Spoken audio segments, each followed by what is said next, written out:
Deuteronomy, chapters 17 through 19. Thou shalt not sacrifice unto the Lord thy God any bullock or sheep wherein is blemish, or any evil favoredness, for that is an abomination unto the Lord thy God.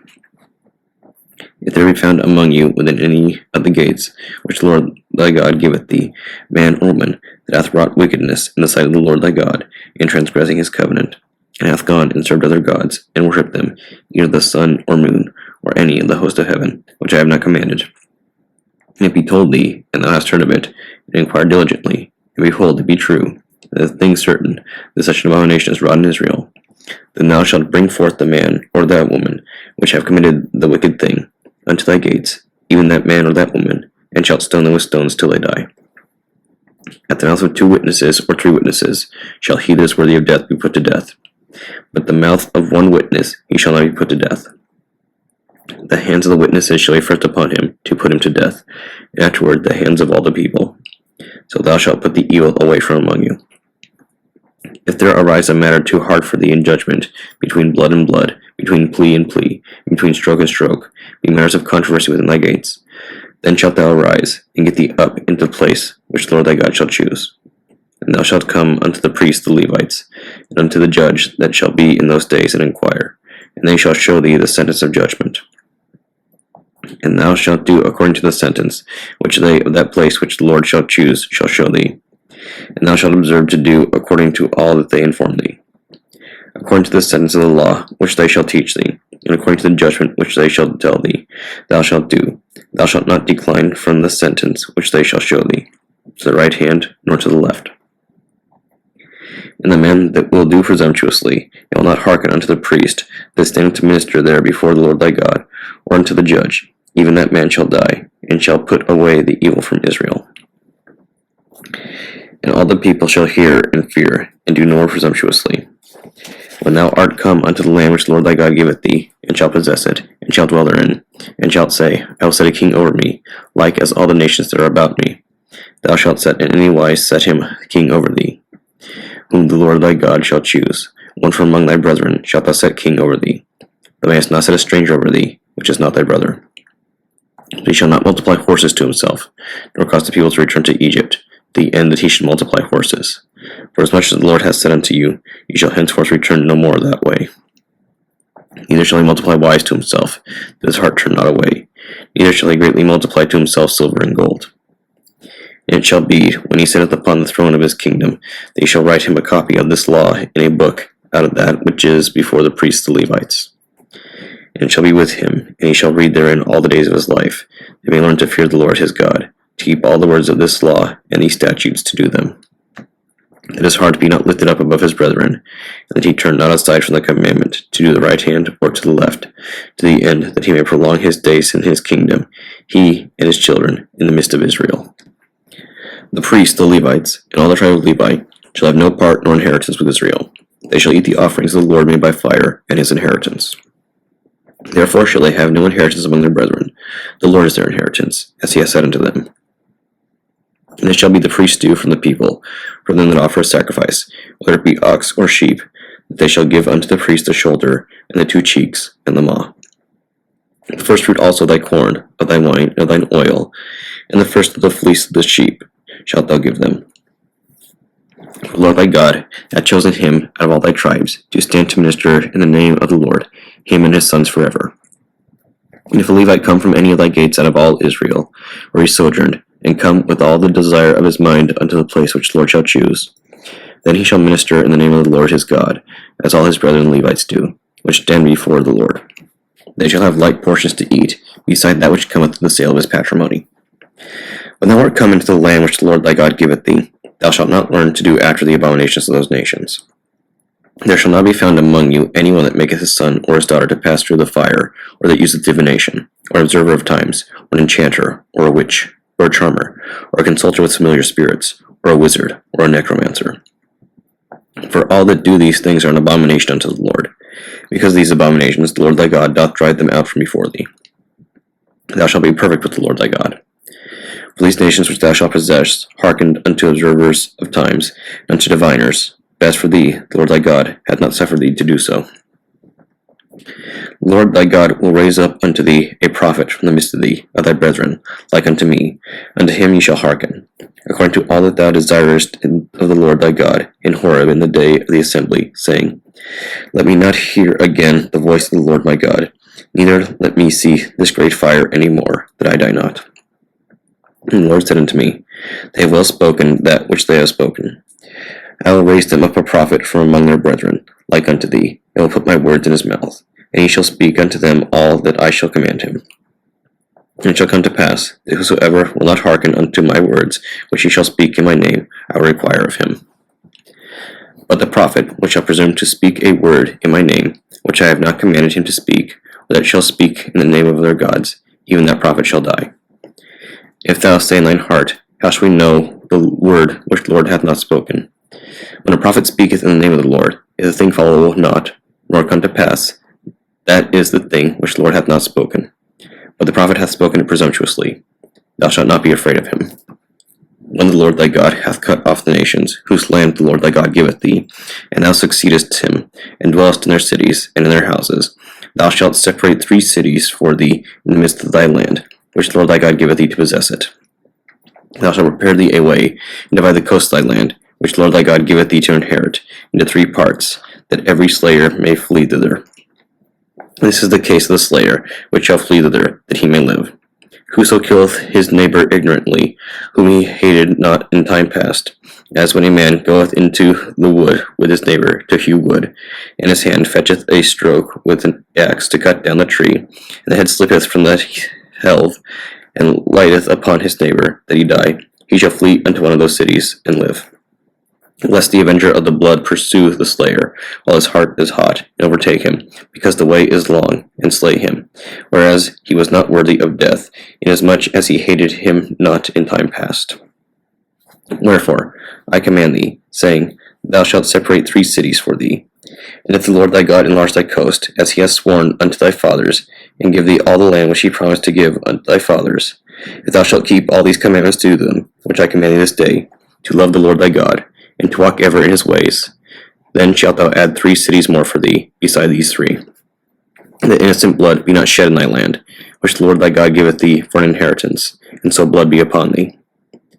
But if any man hate his neighbor, and lie in wait for him, and rise up against him, and smite him mortally that he die, and fleeth into one of these cities, then the elders of his city shall send and fetch him thence, and deliver him into the hand of the avenger of blood, that he may die. Thine eye shall not pity him, but thou shalt put away the guilt of innocent blood from Israel, that it may go well with thee. Thou shalt not remove thy neighbor's landmark, which they of old time have set in thine inheritance, which thou shalt inherit in the land that the Lord thy God giveth thee to possess it. One witness shall not rise up against a man for any iniquity, or for any sin. Any sin that he sinneth, at the mouth of 2 witnesses, or at the mouth of 3 witnesses, shall the matter be established.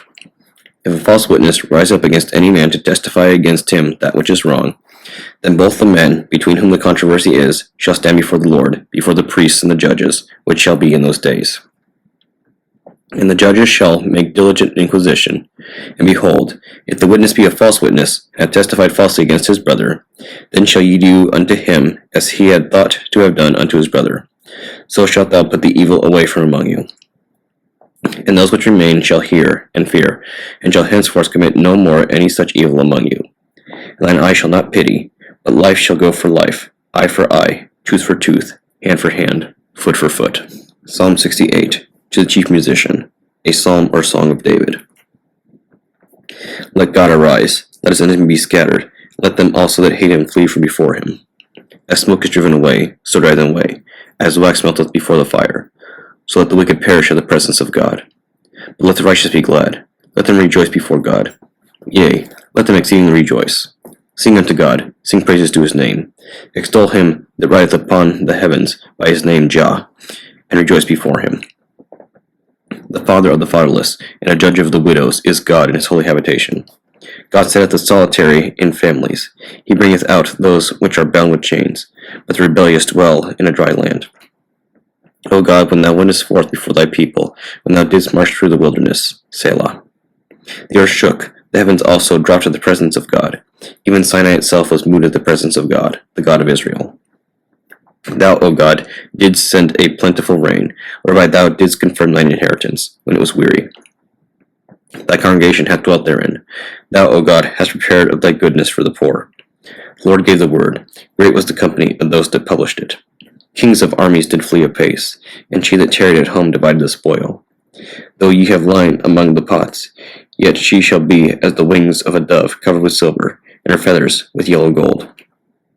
When the Almighty scattered kings in it, it was white as snow in Salmon. The hill of God is as the hill of Bashan, a high hill as the hill of Bashan. Why leap ye, high hills? This is the hill which God desires to dwell in. Yea, the Lord will dwell in it forever. The chariots of God are 20,000, even thousands of angels. The Lord is among them, as in Sinai, in the holy place. Thou hast ascended on high. Thou hast led captivity captive. Thou hast received gifts from men. Yea, for the rebellious also, that the Lord God might dwell among them. Blessed be the Lord, who daily loadeth us with benefits, even the God of our salvation. Selah. He that is our God is the God of salvation. Unto God the Lord belong the issues from death. But God shall wound the head of his enemies, and the hairy scalp of such a one as goeth on still in his trespasses. The Lord said, I will bring again from Bashan. I will bring my people again from the depths of the sea, that thy foot may be dipped in the blood of thine enemies, and the tongue of thy dogs in the same. They have seen thy goings, O God, even the goings of my God, my King, in the sanctuary. The singers went before, the players on instruments followed after. Among them were the damsels playing with timbrels. Bless ye God in the congregations, even the Lord from the fountain of Israel. There is little Benjamin with their ruler, the princes of Judah and their council, the princes of Zebulun, and the princes of Naphtali. Thy God hath commanded thy strength. Strengthen, O God, that which thou hast wrought for us. Because of thy temple at Jerusalem shall kings bring presents unto thee. Rebuke the company of spearmen, the multitude of the bulls, with the calves of the people, till every one submit himself with pieces of silver.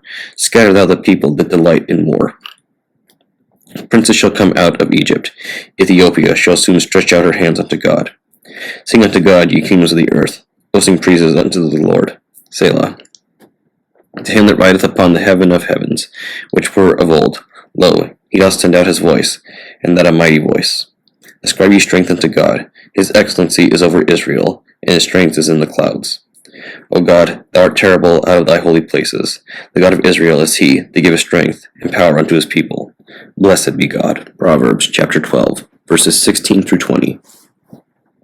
A fool's wrath is presently known, but a prudent man covereth shame. He that speaketh truth showeth forth righteousness, but a false witness deceit. There is that speaketh like the piercings of a sword, but the tongue of the wise is health. The lip of truth shall be established forever, but a lying tongue is but for a moment. Deceit is in the heart of them that imagine evil, but the counselors of peace is joy. The wisdom of Jesus, the son of Sirach, or Ecclesiasticus. Prologues in chapter 1. A prologue made by an uncertain author. This Jesus was the son of Sirach, and grandchild to Jesus of the same name with him.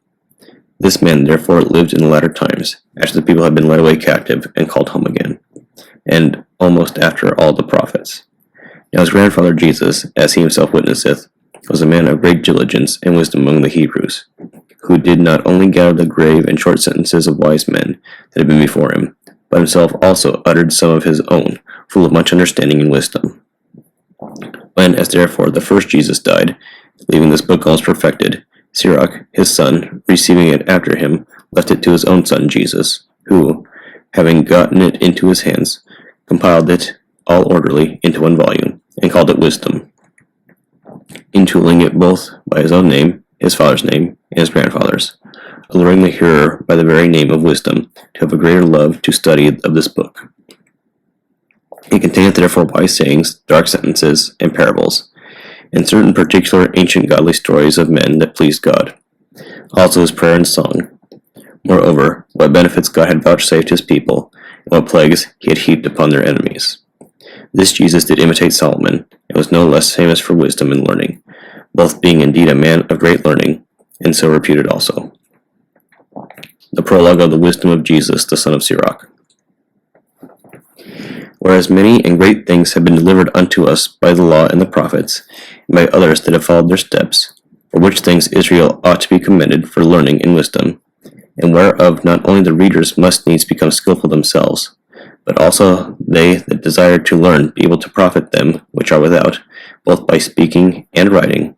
My grandfather Jesus, when he had much given himself to the reading of the law, and the prophets, and other books of our fathers, and had gotten there in good judgment, and was drawn on also himself to write something pertaining to learning and wisdom, to the intent that those which are desirous to learn, and are addicted to these things, might profit much more in living according to the law.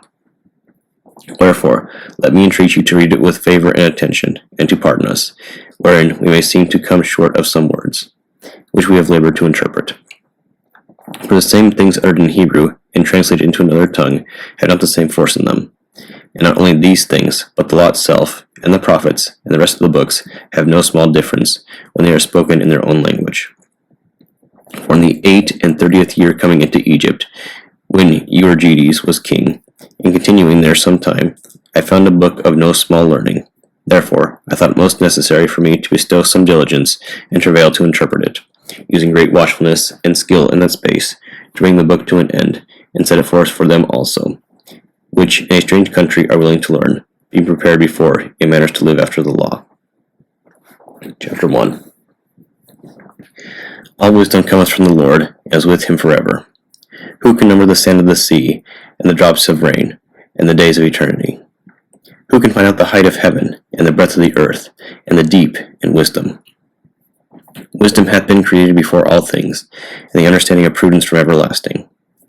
The word of God Most High is the fountain of wisdom, and her ways are everlasting commandments. To whom hath the root of wisdom been revealed, or who hath known her wise counsels? Unto whom hath the knowledge of wisdom been made manifest, and who hath understood her great experience? There is one wise and greatly to be feared, the Lord sitting upon his throne. He created her and saw her, and numbered her, and poured her out upon all his works. She is with all flesh according to his gift, and he hath given her to them that love him. The fear of the Lord is honor, and glory, and gladness, and a crown of rejoicing. The fear of the Lord maketh a merry heart, and giveth joy, and gladness, and a long life. Whoso feareth the Lord, it shall go well with him at the last, and he shall find favor in the day of his death. To fear the Lord is the beginning of wisdom, and was created with faithful in the womb. She hath built an everlasting foundation with men, and she shall continue with their seed. To fear the Lord is fullness of wisdom, and filleth men with her fruits. She filleth all their house with things desirable, and the garners with her increase. The fear of the Lord is a crown of wisdom, making peace and perfect health to flourish, both which are the gifts of God, and it enlargeth their rejoicing that love him. Wisdom raineth down skill and knowledge of understanding, and exalteth them to honor that hold her fast. The root of wisdom is to fear the Lord, and the branches thereof are long life.